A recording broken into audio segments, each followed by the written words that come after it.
drafting the top scoring running back in fantasy football is a huge, almost insurmountable advantage.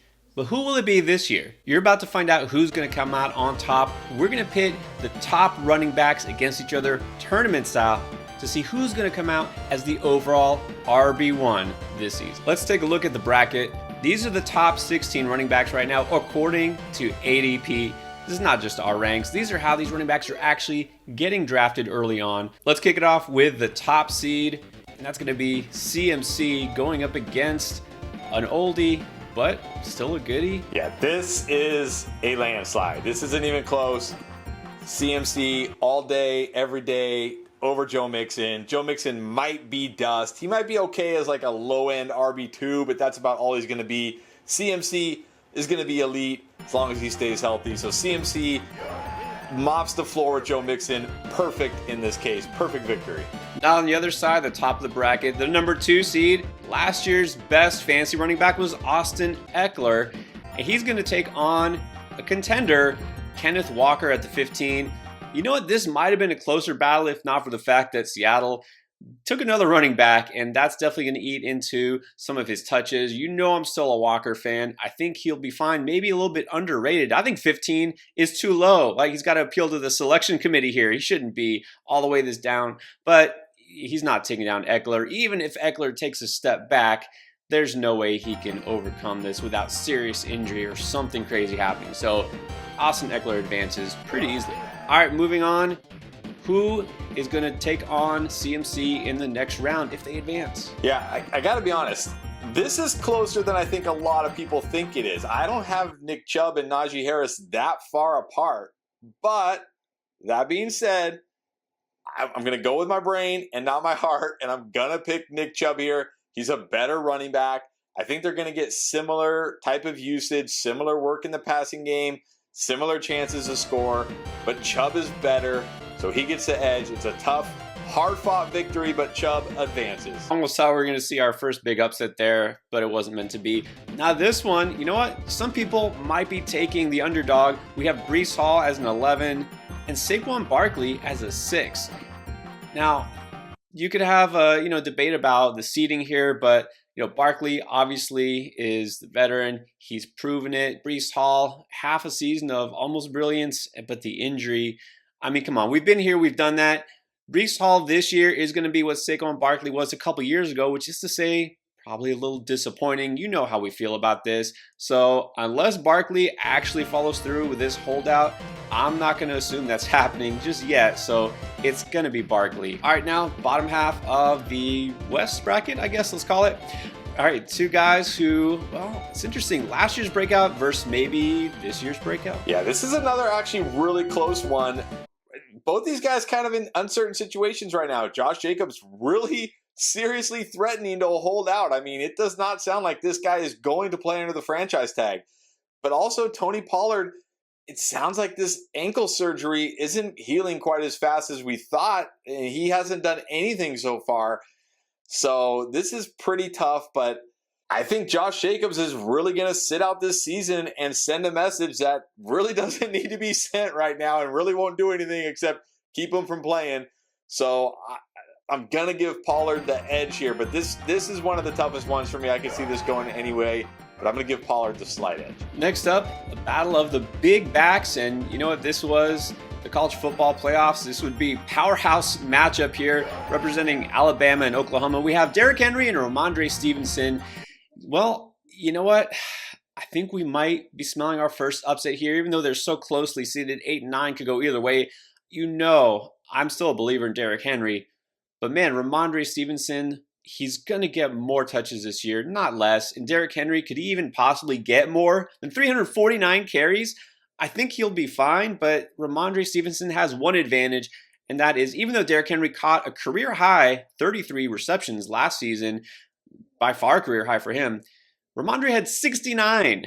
Nice. So definitely going to have the advantage there. Henry is probably just a bad cut away from injury. I mean, I like him still, but Ramondre, I think, takes this one. All right, and then let's get to our final battle here on the left side of the bracket. We have a battle of rookies. Yeah, look, I like Jahmyr Gibbs. I think Jahmyr Gibbs could have a nice season.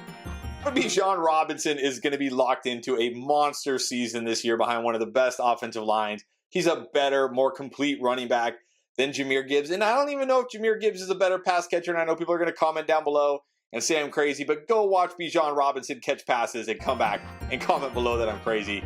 So Bijan Robinson, pretty much a perfect victory here. And let's end this side of the bracket with two guys who were a little bit disappointing last year, honestly. JT, of course, the 1.1 in most drafts, definitely a bust of a season for him in fantasy. And then Travis Etienne, is he going to make a big comeback this year and live up to his potential? No.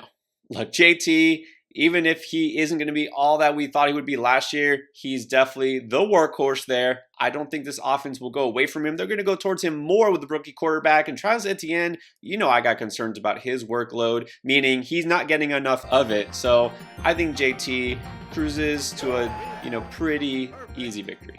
All right, now we're down to the Elite Eight. Chris, we have Christian McCaffrey battling Nick Chubb. Does Chubb have a shot? No, and look, I've heard talk of people that are saying Nick Chubb can be the overall running back one this year. Is he going to suddenly catch 60 or 70 passes? Like, how is he going to do that? He's not. Christian McCaffrey, if he stays healthy, is going to finish ahead of Nick Chubb, no problem. So Christian McCaffrey definitely advancing here. All right, then I've got two elite talents in Eckler against Barkley. Both guys that depend a lot on their receiving skills. You know what? I think that it's so hard to even move away from Eckler. I know he may not live up to what he did last year. I know there's concerns they're going to throw it more. But come on, can we really doubt what he has done the last couple of years? The touchdown production, this offense is still going to be really good.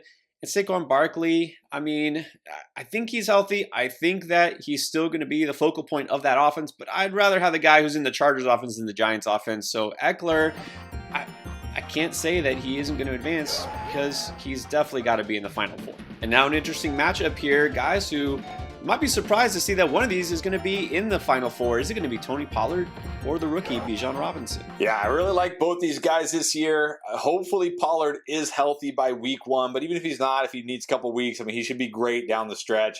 Doesn't really have a lot of competition, but again, kind of like what I said with Bijan and Gibbs. Bijan is a better back. He's a more complete back. He's built to be a workhorse running back.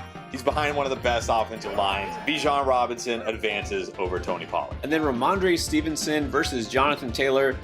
Look, a year ago that sounded like a colossal mismatch. This year, I got to tell you, I'm really tempted to go with Stevenson. Now, you ask me straight up, just in a vacuum, who would I pick first? I'm still going to go with JT.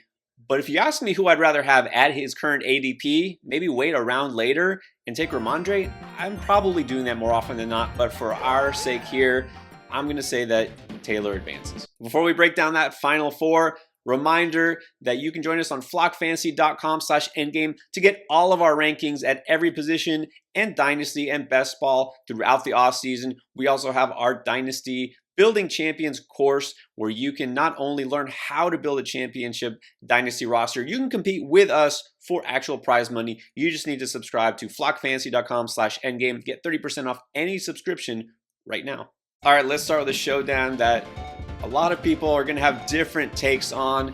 Let's hear CMC or Bijan Robinson. If you guys watch us as we mock draft every week, you might know which way we lean. Yeah, this is really close, and these guys are neck and neck, and really this probably should be the finals, but the way the seeding went, sometimes you get these kind of matchups where you have these, the two best teams meet before the Super Bowl. So I'm still giving the slightest of edges to Bijan Robinson simply because I feel better about the fact that Bijan Robinson can hold up to 350 plus touches this year because he has no wear and tear on him at the NFL level.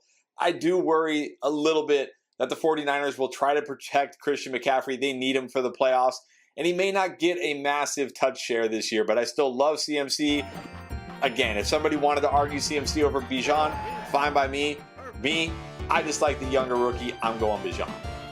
That's a narrow victory for sure, but I'm going to agree with that outcome. On this one, I don't even think it's really that much of a contest, despite being near the championship. We got Eckler and Jonathan Taylor.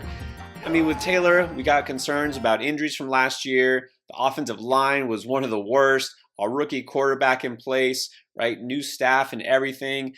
With Eckler, what? That he's a little older this year? I mean, it's got to be Austin Eckler. Maybe he won't finish as the overall RB1, but he's at least going to be in the top 2. So here it is for the crown. Who do you think is going to be the overall RB1 in fantasy this season? Is it going to be a repeat from last year with Austin Eckler? Or do we have an upstart in rookie Bijan Robinson? Again, I think this is a very close matchup. And I think the fact that Austin Eckler is back with the Chargers and is basically playing for a contract next year, because all they really did is add some incentives and things. He's not really under any contract next year. You know this guy wants to get paid. I think we're going to see an incredible Austin Eckler again this year. But asking him to repeat what he did last year and really what he repeated from the year before, I mean, to ask a running back to do that 3 years in a row is such a big ask. And again, I'm just going to bank on the insanely talented, young rookie who has no wear and tear on him. I'm just going to bank on the fact that he can hold up to the pressure. Eckler, CMC, Bijan, they're all awesome running backs. If you have any of them, you should be feeling great, but I'm giving Bijan the slightest edge here. Make that 2 of us. I'm also giving the crown to Bijan. Now look, Eckler, there's really nothing you can nitpick about. You know, no holes in his game. It's just the can he do it again factor. Sure, he could do it again, but when it comes to guys who have very similar skill sets at running back, you have to go with the youth. And not only that, we know Robinson is a great pass catcher, just like Eckler is, but even though Chargers have a better offense in general, the Falcons actually have a better run blocking line, and I think they're going to use him more this year. So Bijan, that's right, he's going to be this year's RB1. So now you know who's going to be this year's top fantasy running back, but who's going to be this year's breakout RB like Josh Jacobs was last year? You're going to want to know. You can find out right here.